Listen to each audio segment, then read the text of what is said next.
le club. Et pour terminer cette émission, nous poursuivons nos rencontres avec des candidats à la constituante valaisanne. Une dizaine de minutes par liste, vous le savez, pour comprendre ce qui est mis en avant dans cette campagne par les uns et les autres. Ce soir, la liste Parti Socialiste et Gauche Citoyenne. C'est la liste numéro 3.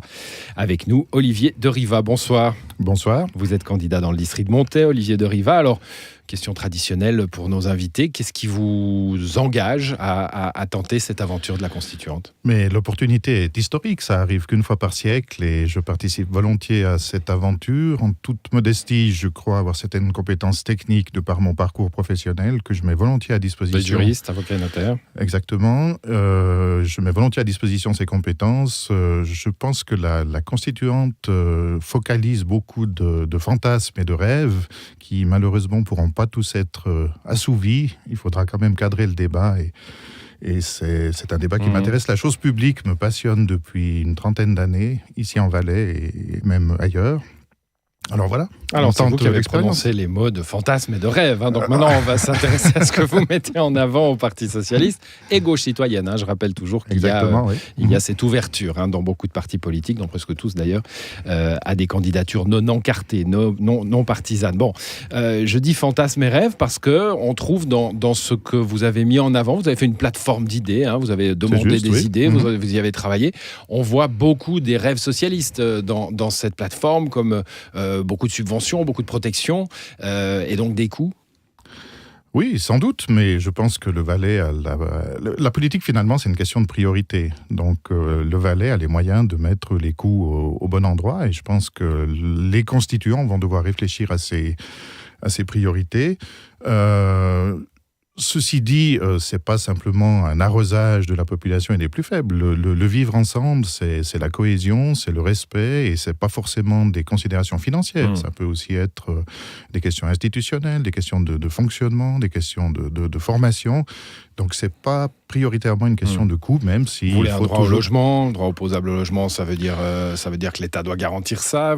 Ça veut dire que l'État doit promouvoir des logements accessibles à tous, et je pense que l'État peut aussi, on peut imaginer des solutions avec un parc immobilier étatique mis à disposition des personnes aux revenus plus modestes, par exemple.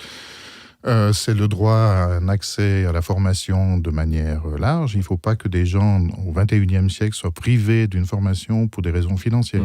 C'est là que je dis qu'on retrouve beaucoup des éléments des combats socialistes déjà là au Grand Conseil, et pas seulement en Valais. C'est l'accès à tous. Et tout cela à un coût. Vous attendez évidemment à ce que vos opposants, ceux qui siégeront avec vous disent oh là là, attention, vous garantissez des logements aux seniors adaptés, vous garantissez des subventions aux jeunes. Mais l'État fait déjà des efforts dans ce sens-là. On va dans un prolongement de ces efforts-là.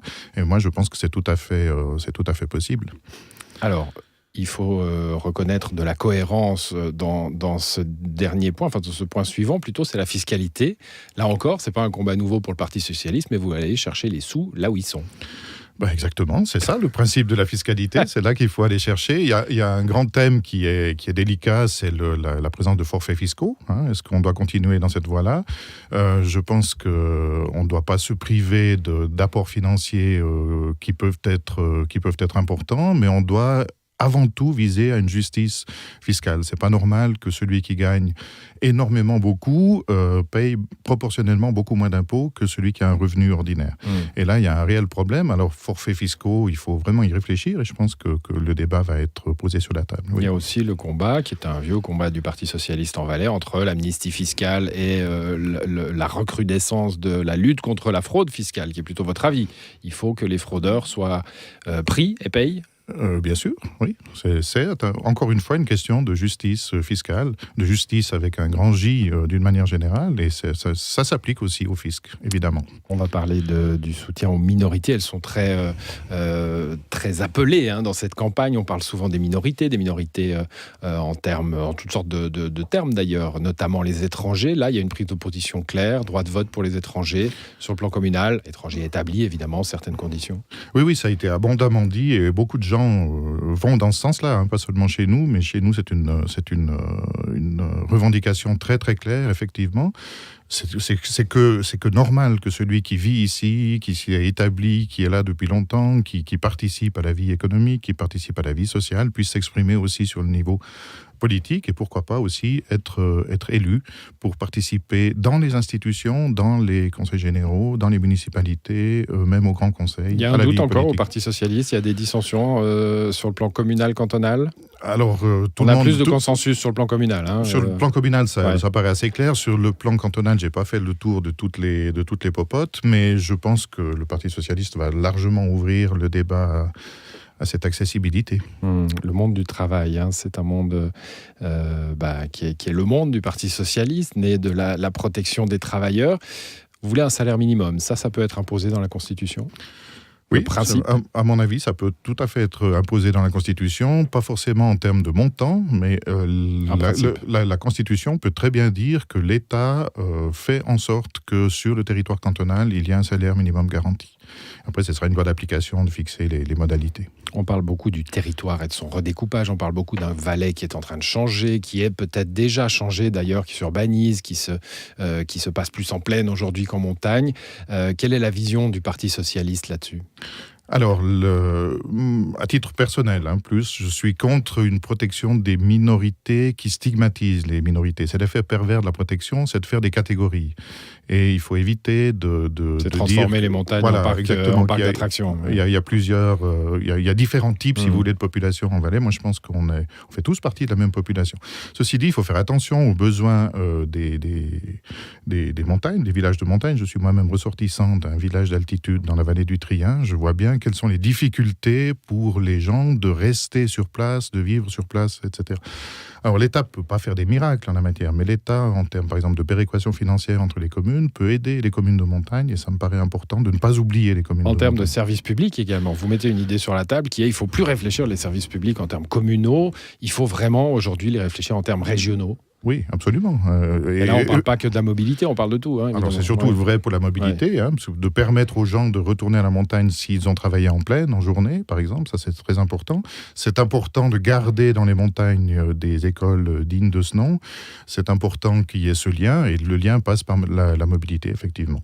On a eu des soucis avec la justice en Valais pendant ces dernières années. Il y a eu beaucoup d'affaires. Vous voulez, c'est pas une idée nouvelle non plus, mais là, vous l'affirmez, une cour constitutionnelle.